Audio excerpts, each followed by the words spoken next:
L'Atlético de Madrid, avec Antoine Griezmann, mérite-t-il plus qu'un rôle de remplaçant? Mais d'abord, surtout, info du jour, mon cher Edgar. Oui. Les Colchoneros ont été vendus à un nouvel actionnaire majoritaire. C'est le club qui l'a annoncé.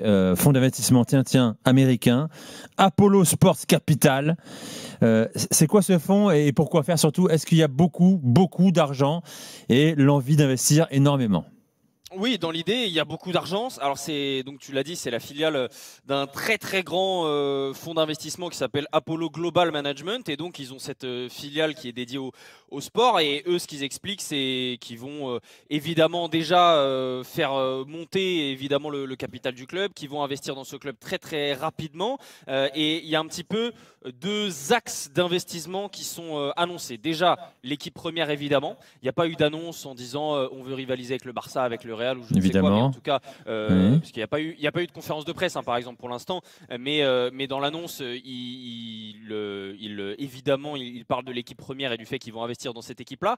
Et l'autre grand projet qu'il y a autour de ce nouvel investisseur, c'est l'investissement dans la future Cité des Sports de l'Atlético, qui est déjà un projet qui est en cours. Les travaux ont déjà commencé. En fait, ils sont en train de construire autour du stade de l'Atlético un nouveau centre d'entraînement déjà pour l'équipe première, qui aura notamment un nouveau stade de 6000 places, un petit peu comme il peut y avoir au Barça ou au Real Madrid. Ça va vraiment être une infrastructure moderne au niveau du club, parce que pour l'instant, ils ont un centre d'entraînement qui est assez loin de la ville, qui commence à être un petit peu plus vieux, qui n'est pas au niveau en tout cas des infrastructures du Real ou du Barça. Mais au-delà du centre d'entraînement dédié à l'équipe première, il y a une grande cité des sports qui va être ouvert au grand public. Il va y avoir par exemple une plage artificielle avec un club de surf, des fausses vagues, tout ce que vous voulez. Il va y avoir des terrains de hand, de basket, de foot, de padel. Ça va être une énorme cité des sports, et je pense que même si ça peut paraître anodin ou secondaire, je pense que ça a vraiment son importance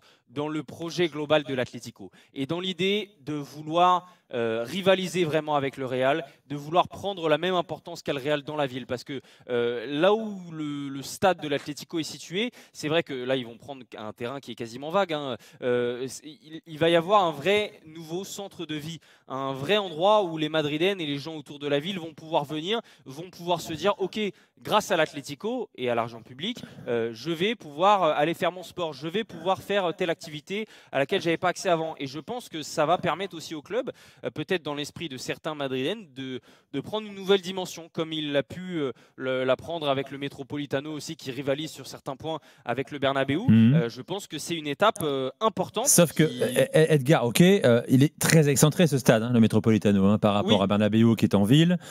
Ça fait penser un peu au Paris Saint-Germain. D'ailleurs, c'est une nouvelle tendance désormais.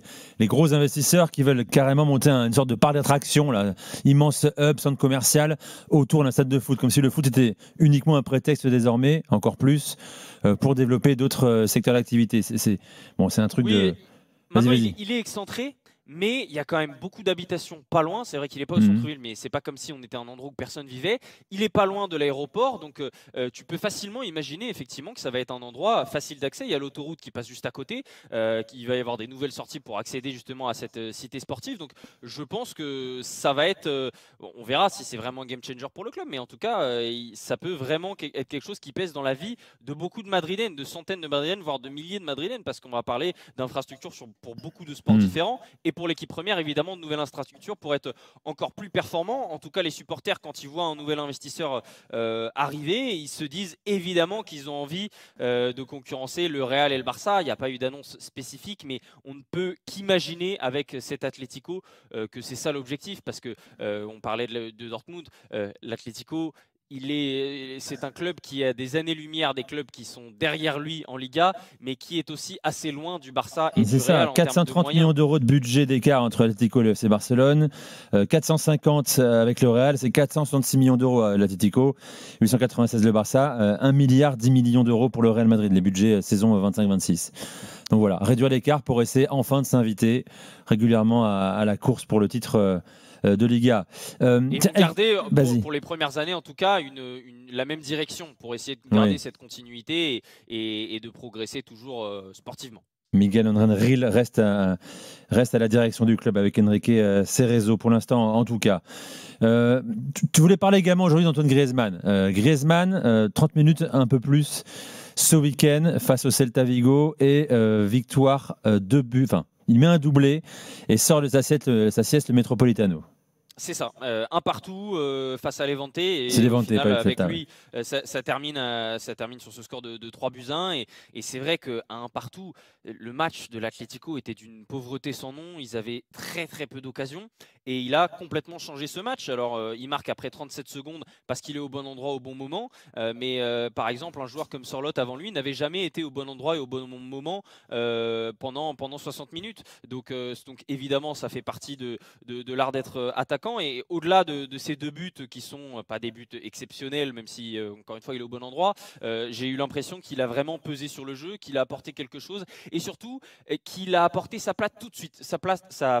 Tout de suite. J'ai l'impression que c'est quelque chose qu'il n'arrivait pas tout le temps à faire depuis qu'il était remplaçant, parce que ça fait quand même depuis le mois de mars qu'il est globalement plus souvent remplaçant que titulaire avec cette équipe et souvent on avait la sensation qu'il n'arrivait pas assez à peser quand il rentrait, que c'était pas le type de joueur qui allait peser quand il rentrait, que c'était un joueur qui avait besoin de peser sur le match dans sa globalité, d'être dans le 11, de commencer, de prendre aussi petit à petit ses marques sur le terrain. Et là, ce qui se dit en Espagne, c'est qu'on a vu ce week-end qu'il était capable de peser sur le match en entrant et il en a besoin et il a besoin, je pense, d'avoir cette carte-là parce que quand on regarde la composition de cette effectif devant, je ne suis pas sûr aujourd'hui qu'il y ait la place pour un Antoine Griezmann titulaire à tous les matchs, voire titulaire une fois sur 2, parce qu'il n'a plus 90 minutes dans les jambes. Il faut être aveugle pour regarder un match d'Antoine Griezmann et se dire que c'est encore l'Antoine Griezmann d'il y a quelques années. Il a toujours le même talent, il a toujours la même vision du jeu, mais il est dépassé dans les duels, il est dépassé physiquement, on est tous d'accord sur ça.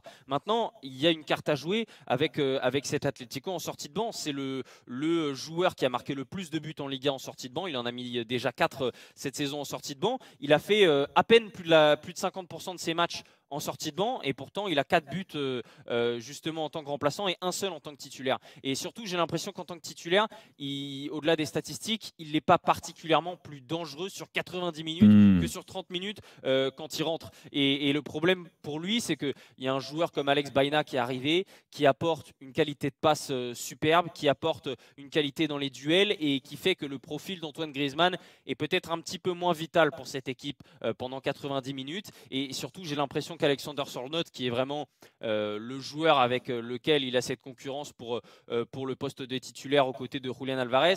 Alexander Sorloth, on a déjà parlé, même s'il est très imparfait, c'est le profil parfait pour Julián Alvarez parce qu'il attire les défenseurs, parce qu'il libère des espaces, parce qu'il peut jouer en pivot, parce qu'il gagne des duels aériens, ce que n'est pas capable de faire Antoine Griezmann. Il est plus capable de peser autant sur une défense. Ouais. Et je pense que pour lui, il faut cette transformation pour être vraiment utile pour l'Atlético. Et en plus, son rôle, il l'a compris, il a dit après le match, personne ne fait la tête, moi le premier, surtout pas moi, parce que je sais que je suis un exemple pour tous ceux qui me regardent, pour mon fils qui me regarde depuis la tribune. Il a envie de jouer quand même, mais bon. Au bout de son contrat, il accepte son nouveau rôle. Il y a une stat assez intéressante concernant sa carrière en Liga. Il est le 3e joueur de l'histoire de la Liga à avoir rapporté le plus de points grâce à ses buts, 133 points, Messi 221 points, Raúl 142, Griezmann 133 et Cristiano Ronaldo 132 points. C'est dire à quel point il l'a jamais gagné. Et il l'a jamais gagné. Alors 461 matchs, après, 203 buts, 93 passes. Voilà.